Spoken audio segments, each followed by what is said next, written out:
ओम श्री गणेशाय नमः। हर हर महादेव। मेरा नाम है शिवानी और आप देख रहे हैं जिंदगी ट्रैवल है।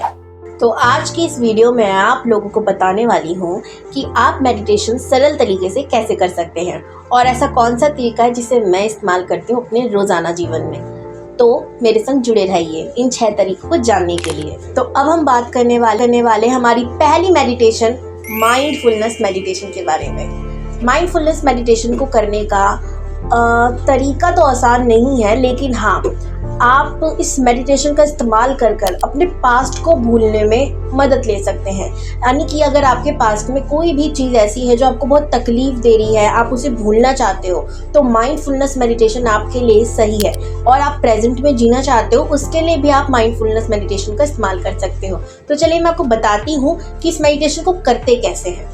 इसके लिए आपको अपनी रीढ़ की हड्डी पूरी तरीके से सीधी कर लेनी है, यानी कि अपनी कमर को एकदम सीधा करना है। अब अगर आपकी कमर में थोड़ा तकलीफ है या नॉर्मली इंसानों की तकलीफ हो या ना हो, रीढ़ की हड्डी ज़्यादा देर तक सीधी नहीं रह पाती, तो आप उसके लिए किसी पिलो का इस्तेमाल कर सकते हैं। आप उसके लिए शुरुआती दौर में, हमेशा नहीं, शुरुआती तौर पर लेटकर भी कर सकते हैं, यानी बिस्तर पर आरामदायक जगह पर, जो भी आप कंफर्टेबल जोन में आप अपने रहकर वहाँ पर आप आराम से इस मेडिटेशन को कर सकते हैं। अब आपने अपनी आंखें बंद करनी है और आराम से आंखें बंद कर शांति, आपको ना ये चीज़ अकेले में करनी होगी या फिर आप कोई ऐसा पीसफुल साउंड लीजिए जिससे आपके दिमाग को शांति मिले और बाहर का शोर सुनाई ना दे। फिर चाहे वो पशु पक्षियों की आवाज़ हो या फिर मैं आपका ना डिस्क्रिप्शन बॉक्स में एक काम करती हूँ, इसका लिंक ही दे देती हूँ। एक ऐसे पक्षियों की या फिर झरने की, किसी भी नेचर से रिलेटेड आप आवाज़ों का इस्तेमाल कर सकते हैं। ये आपको बहुत हेल्प करेगा, ठीक है। अब आपको उसे सुनना है और आपका दिमाग ऑटोमेटिकली आपका पास्ट, प्रेजेंट, फ्यूचर सब आपको दिखाने लग जाएगा। इस मेडिटेशन में यही करना होता है, यानी कि अपने विचारों पे कंट्रोल नहीं करना। आप ये सही है, गलत है, कैसा है, कैसा नहीं, मेरे साथ ये हुआ था, वो हुआ था, दिमाग में उस पर ध्यान देना है। फिर चाहे वो अच्छे थॉट्स हो, नेगेटिव थॉट्स हो, पास्ट की कुछ चीज़ें हो, प्रेजेंट की कोई चीज़ें हो, कोई आइडिया हो या कुछ भी, बस आपको उसको एक्सेप्ट करते जाना है। इससे होगा क्या, हो सकता है आपको पास्ट की कुछ चीज़ें दिखे और थोड़ी बहुत तकलीफ हो, लेकिन आगे चलकर आप अपनी मेमोरी से वो सारी नेगेटिव एनर्जी, नेगेटिव मेमोरीज़ को डिलीट कर देंगे। बस इसको अगर आप रेगुलर बेसिस पे करते रहे तो आपको इसको कम से कम 22 दिन करना होगा, तब जाके आदत आपको लगेगी। लास्ट में मैं आपको ये भी बताने वाली हूँ कि अगर आपको नींद आती है या आप मेडिटेशन नहीं कर पाते हो तो उसको कैसे ठीक करें, तो लास्ट तक आप इस वीडियो को ज़रूर देखना। अब हम शुरू होते हैं हमारी सेकंड मेडिटेशन पे, जिसे कहते हैं फोकस मेडिटेशन। आपने इसके बारे में काफ़ी सुना होगा, लेकिन आज मेरे तरीके से करना भी सीख लीजिए। हमें एक वाइट कलर का पेपर लेना है। इसके लिए एकदम वाइट होना चाहिए, उस पर कोई लाइन ना हो। आप ड्राइंग शीट ले सकते हो जिस पे कोई दाग धब्बा ना हो, कलर वाइट ही होना चाहिए। अब उसमें अपने पसंदीदा रंग का कोई भी स्केच पेन लेना है और उस पर एक बड़ा सा नहीं, छोटा सा सर्कल बना लेना है। ज़्यादा हिस्सा आपको वाइट रखना है, जैसे कि आपको आपकी स्क्रीन पर दिख भी रहा होगा, और बीच में आपको ब्लैक डॉट करना है इस तरीके से।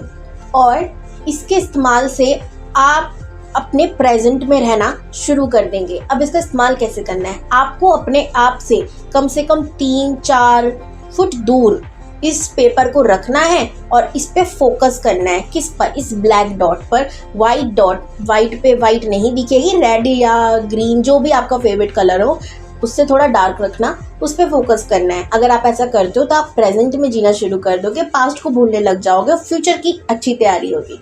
तो ये थी फोकस मेडिटेशन। अब आते हैं हमारी थर्ड मेडिटेशन पे, वॉकिंग मेडिटेशन। इस मेडिटेशन को करने के लिए आपको कुछ नहीं करना, बस अपने फ्लोर पर चलना है। जी हाँ, ये सबसे सरल मेडिटेशन है और जो मुझे भी बहुत पसंद है। एक्चुअल में इसे अनजाने में हम लोग बचपन से करते आ रहे हैं, बट हमें किसी ने बताया नहीं था कि मेडिटेशन है। मैं भी बचपन में चलती रहती थी, या अभी भी चलती रहती हूँ और अपने स्टेप्स को गिनती रहती हूँ या फोकस करती हूँ अपने एक एक कदम को। इसे ही कहते हैं। बढ़ते हैं हमारी अगली मेडिटेशन की ओर, जो कि है माला जाप मेडिटेशन।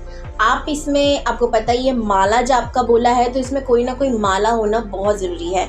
आप किसी क्रिस्टल की माला ले सकते हैं, मेरी तरह रुद्राक्ष की माला इस्तेमाल कर सकते हैं, या जो भी माला आपको सूट करती है, तुलसी माला, जो भी माला का आप इस्तेमाल करना चाहो आप उसे ले सकते हो। माला जाप मेडिटेशन करते समय आपको एक बात का ज़रूर ध्यान देना है कि उस माला का इस्तेमाल कोई और व्यक्ति ना करे, सिर्फ आप ही इस्तेमाल करें। वो माला सिर्फ आपकी पर्सनल होनी चाहिए।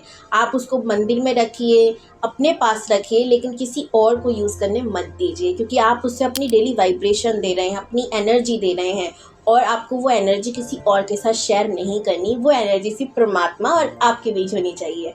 ओके, तो अब इस माला के लिए भी आपको कोई ना कोई मंत्र चाहिए। 108 बीजों की माला होनी चाहिए।